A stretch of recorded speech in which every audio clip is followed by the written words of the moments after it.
Hey, today we will be talking about the places you shouldn't miss out when you visit Rome, the Vatican City, and Lido di Ostia. Let's go. I feel extremely excited talking about this one because we have had a wonderful trip with my mom to Rome and we have happened to visit all of those places.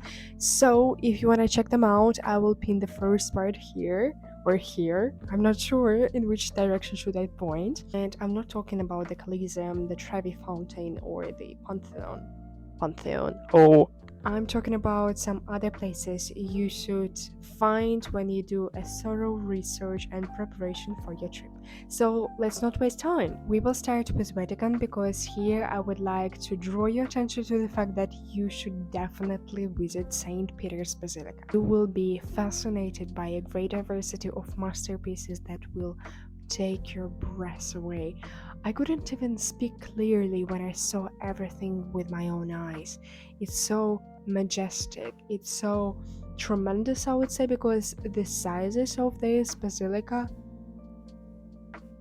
are shocked. And the place itself has this magical and transparent atmosphere that puts you into the place where there is only you and somebody else. And I'm talking about the God, for instance. The entrance is free of charge, but you will have to stay in the line, but it's totally worth it.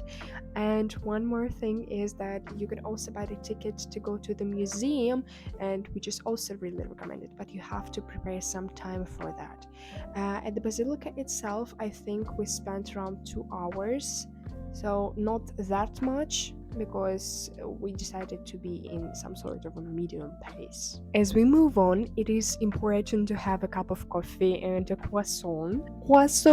And for that reason, you can find a lemongrass ice cream cafe, which was really close to Vatican, and we fell in love with it due to the fact that the people who were working there were super friendly, helpful, amiable, and in general they were like so how to say, what is the word, I'm not sure if I can say kind, but when you just start talking to them, a smile a smile appears on your face. The coffee was great, the croissant was amazing, and we also tried mini cannolis. I'm sorry if I mispronounce it, and they were delicious.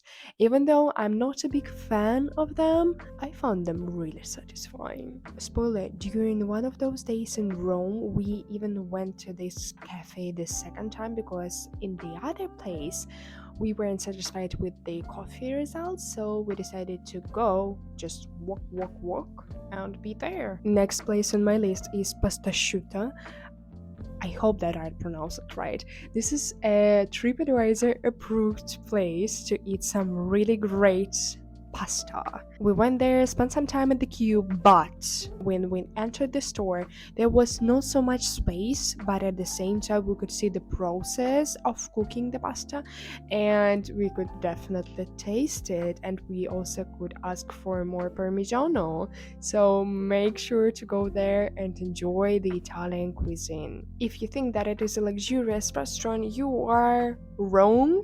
It's more of a place where you have some time to go there, grab a bite, and then go and do the other things that you have on your to-do list. We shouldn't forget about Piazza di Spagna, which means Spanish stairs. There are quite a lot of people if you go in the mid of the day or sometimes even like in the late morning, but overall the view over the city if you go up the stairs, and especially like it's wonderful to take pictures, it's great to look at the city. I'm especially thankful for the flowers that were there because it made this place even more charming. And as we are talking about the viewpoints, I have to mention two of them which were just fascinating and mind-blowing. So the first one is located right next to the fountain, which is called Fontana dell'Acqua Pola. Yeah, I hope that it works. It provides you with an incredible view over the city. You just stay there and you try to remember how you can breathe, because it is impossible almost. The second one is not that far from there, and it is called Ianiculum Hill, I suppose.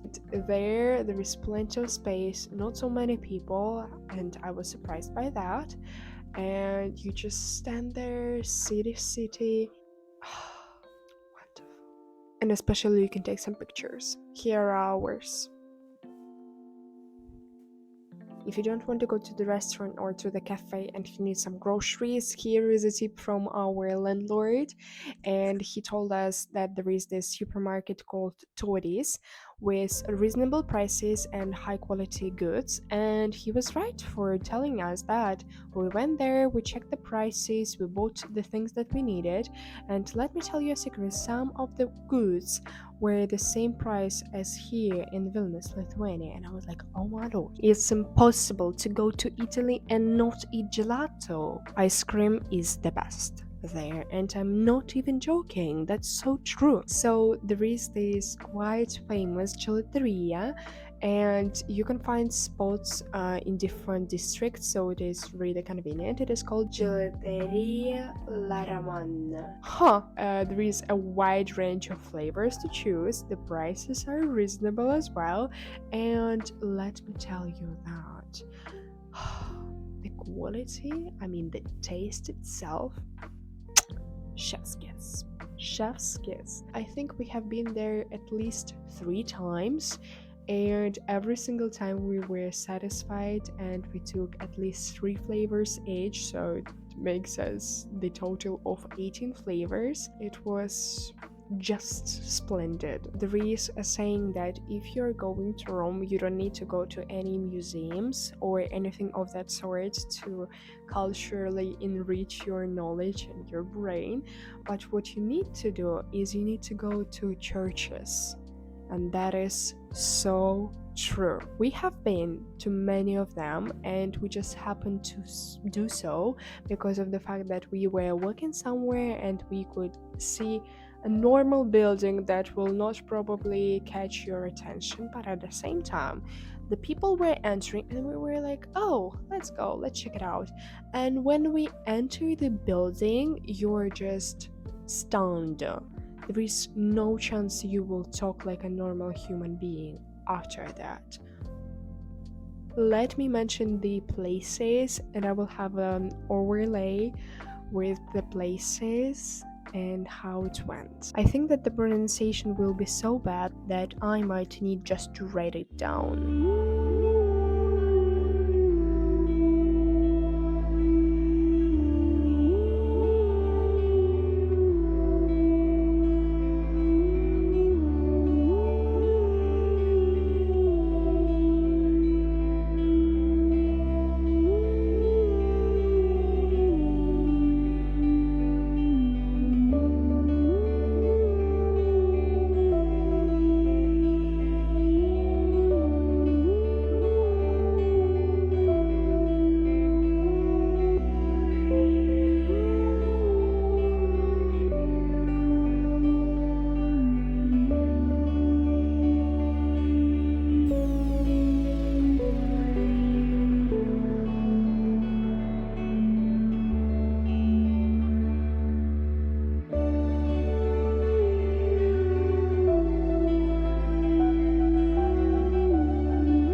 two last points. Everybody has the desire to go to a true Italian restaurant, and the one that was recommended to us by the Italian driver was Tonnarello, and it went just the way we imagined it.